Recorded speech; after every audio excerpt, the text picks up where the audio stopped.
The rain in Marin Valley always carried memories. Some said it washed away sadness, others believed it woke forgotten pain. For Aisha, it did both. As she stood at the old stone bridge, raindrops falling softly on her face, she felt the years folding back, returning her to a moment she could never outrun, a promise made, a promise broken, a promise that never stopped echoing in her heart. Aisha and Hamza were childhood neighbors, born a few doors apart, raised like two halves of one story. People often joked that they were the valley's pair, long before they understood the meaning of that tease. Their friendship was simple, running barefoot across fields, sharing mango slices in the summer, racing paper boats in the canal when it rained. But as they grew older, something unspoken began to bloom between them, quiet but unmistakable. One afternoon when they were 15, the first monsoon rain arrived. They ran toward the old stone bridge, their secret place. Aisha loved the smell of wet earth, but Hamza loved something else more, the small smile that lit her face when raindrops touched her skin. "Why do you love the rain so much?" he asked, breathless. Aisha shrugged. "It makes everything feel alive again." Hamza looked at her for a long moment. "You too," she laughed, unaware of the meaning tucked inside his words. Years passed, but their hearts never drifted. By 17, Hamza had grown taller and quieter, but his eyes always softened when he looked at Aisha. She noticed, of course. She always did, but neither dared to speak. The sky one evening, the sky darkened, thunder rumbling softly. Aisha waited for Hamza on the bridge, her dupatta fluttering in the wind. He arrived late, breathless, holding a small paper boat. "For you," he said. She chuckled. "We're too old for this." "No one is too old for memories." He placed the boat on the flowing water. Aisha leaned over the edge, watching it drift. "Aisha," Hamza began, voice shaky. "When this boat returns next rain, if it returns, I'll tell you something." Her heart fluttered. "And if it doesn't return?" He hesitated. "Then, destiny will decide." She wanted to ask more, but before she could, raindrops began to fall, soft, gentle, a whisper of a promise. They walked home together, neither speaking, both afraid and hopeful. But the boat never returned. And neither did the words Hamza wanted to say. A few months later, Hamza received a scholarship, an opportunity to study engineering in Karachi. It was everything he had worked for, everything his late father had dreamed of.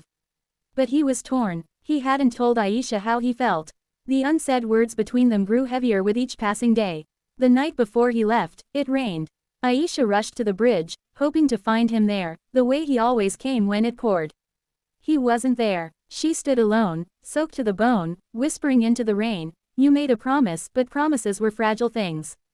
At home, Hamza sat on his packed suitcase, staring at the small ring he had bought for her. He wanted to see her. He wanted to tell her. But fear was a strange, stubborn enemy.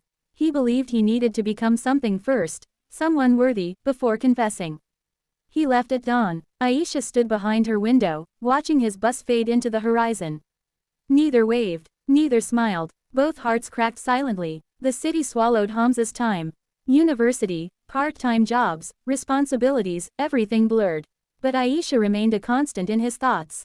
He wrote letters, dozens, hundreds, letters about the bustling streets, about missing the calm valley, about remembering how she laughed in the rain. Letters where he finally confessed, "Aisha, I love you." But he never sent them. Every time he tried, he stopped himself. "Not yet, not until I succeed, not until I can give her a future." Months turned into years. Back in the valley, Aisha waited. She never said it aloud, but the entire village knew her heart was tied to a name she never spoke.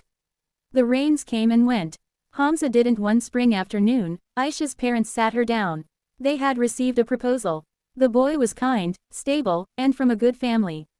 Aisha's mother looked hopeful, but Aisha felt something inside her collapse. "I'm not ready," she whispered. Her mother touched her hand gently.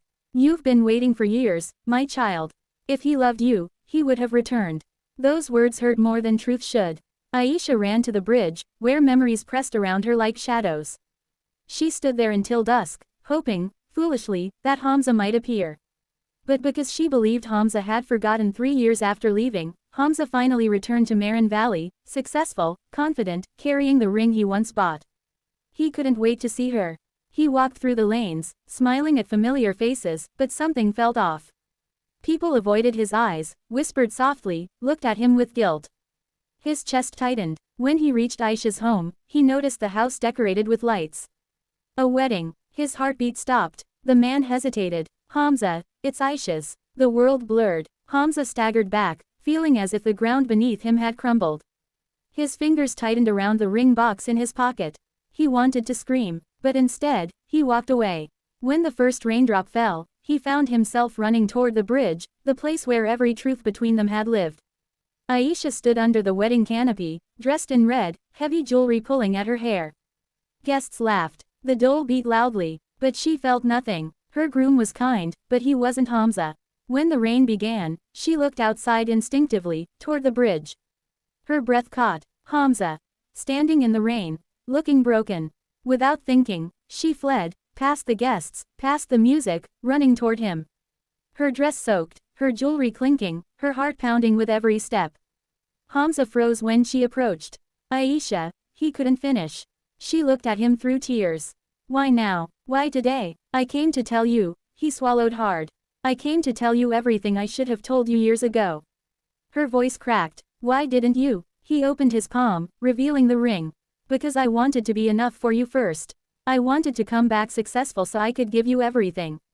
You were enough from the beginning, she whispered, trembling. The rain fell harder. Aisha, I love you. I always have. Her tears mixed with raindrops. And I waited for you. For years, Hamza, but you never came. I'm sorry, he whispered. I'm so sorry. Silence stretched, filled with hurt and longing. Aisha closed her eyes. If you had come even a week earlier, everything could have been different. Pain stabbed through him. Is it too late? She hesitated. The truth was yes, and no. Yes, she was promised to another. No, her heart had never moved on.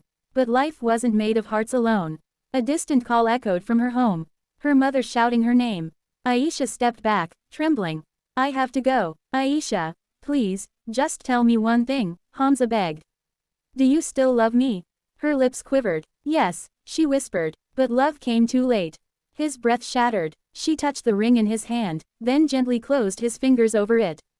This was the promise we both left in the rain. And then she walked away. Hamza stood alone, soaked, helpless, watching the only woman he ever loved disappear into the storm. Aisha married, but the marriage was not a firework, it was a quiet lamp. Her husband, Rahim, was patient, gentle, and understood more than he said. He sensed she carried sorrow, but he never pushed her to explain. The years passed slowly. Aisha learned to smile again, but she never forgot the bridge, the rain, or the boy who loved her too late.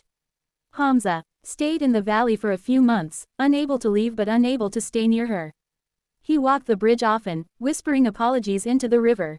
Eventually, he left for good. But memories followed him everywhere.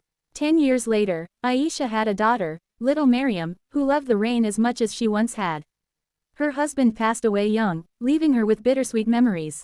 One monsoon afternoon, as rain poured softly, Aisha walked with Mariam to the old stone bridge. The valley looked unchanged, but time had marked her face with quiet strength. As she stood there, watching the water flow, she heard footsteps behind her. She turned. Hamza older, calmer, eyes still carrying the same storm. Aisha, he whispered. She froze. After all these years, I heard about Rahim, he said gently. I'm sorry. Aisha nodded. Life takes what it wants. They stood silently, listening to the rain. Hamza finally spoke. I never married. Something inside her ached. I couldn't, he continued. My heart stayed here. She looked away. Why did you come back now? Because I kept waiting for the right time. And I realized life never gives one. Aisha closed her eyes. Memories washed over her. Paper boats, whispered promises, that night under the rain when everything changed. Mariam tugged her mother's dupatta. Mama, who is he? Aisha hesitated. An old friend. Hamza smiled softly. A very old friend. Mariam ran ahead, splashing in puddles, leaving them alone again. Aisha, Hamza said quietly. Is it still too